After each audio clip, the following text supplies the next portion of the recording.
Mr. President, at the outset, let me thank you for convening this annual open debate today on the important theme of protection of civilians in armed conflict.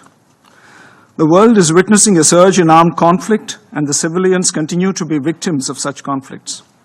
It's highly alarming to see that in 2024, as per ICRC records, the number of victims affected by armed conflict has increased, with 56,000 cases registered of missing persons alone.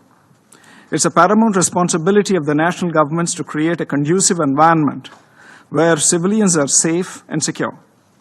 While we acknowledge the national responsibility, we should not ignore the adverse impacts of all forms of terrorism, including those emanating from across borders in today's debate on protection of civilians.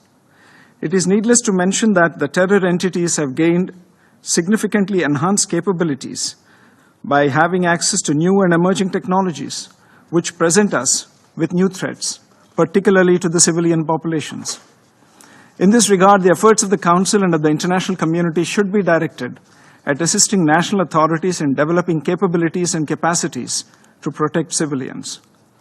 It's unfortunate that the parties to the armed conflicts continue to attack civilian populations, particularly women, children, and other vulnerable groups, as well as indispensable civilian infrastructure, such as hospitals, by projecting them as legitimate targets. Regrettably, during armed conflicts, civilians, including women and children, are used as human shields for military operations and terrorist activities. Therefore, it is paramount that the international community resolves to take concrete actions towards the implementation of relevant Security Council resolutions that have been previously adopted. Mr. President, any attack on civilians and humanitarian workers is a grave violation of international law, in particular international humanitarian law. The existing legal framework concerning the protection of civilians cannot be overlooked. Respect for principles of the UN Charter, including sovereignty and territorial integrity of member states, should remain the basis for all actions taken by the Council for the protection of civilians. A politically motivated decision to intervene in an armed conflict situation may have devastating consequences, including to the civilian population, and therefore must be prevented.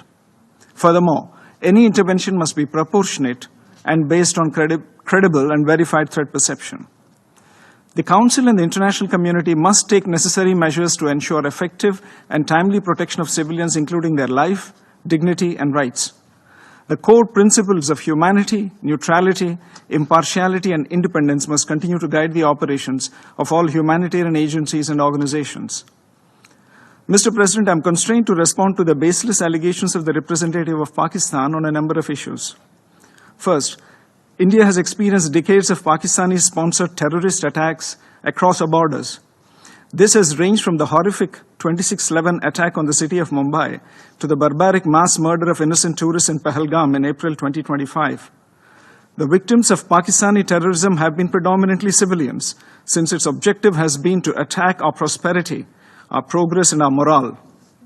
For such a nation to even participate in a discussion on protection of civilians is an affront to the international community. Second, Pakistan has repeatedly used the civilian cover to advance the cause of terrorism. We just recently saw senior government, police, and military officials pay respects at the funeral of noted terrorists targeted by Operation Sindoor. A nation that makes no distinction between terrorists and civilians has no credentials to speak about protecting civilians. Third, earlier this month, the Pakistani army deliberately shelled our border villages, killing more than 20 civilians and injuring more than 80. There was intentional targeting of places of worship, including gurudwaras, temples, and convents, as well as medical facilities. To preach at this body after such behavior is grossly hypocritical. Let us be clear. Protection of civilians should not serve as an argument for protection of UN-designated terrorists. The international community must come together on zero tolerance for terrorism and calling out those who sponsor and defend it. In conclusion, Mr. President, my delegation reaffirms its commitment to working in close cooperation with the international community to alleviate the suffering of civilians affected by armed conflict. I thank you, Mr. President.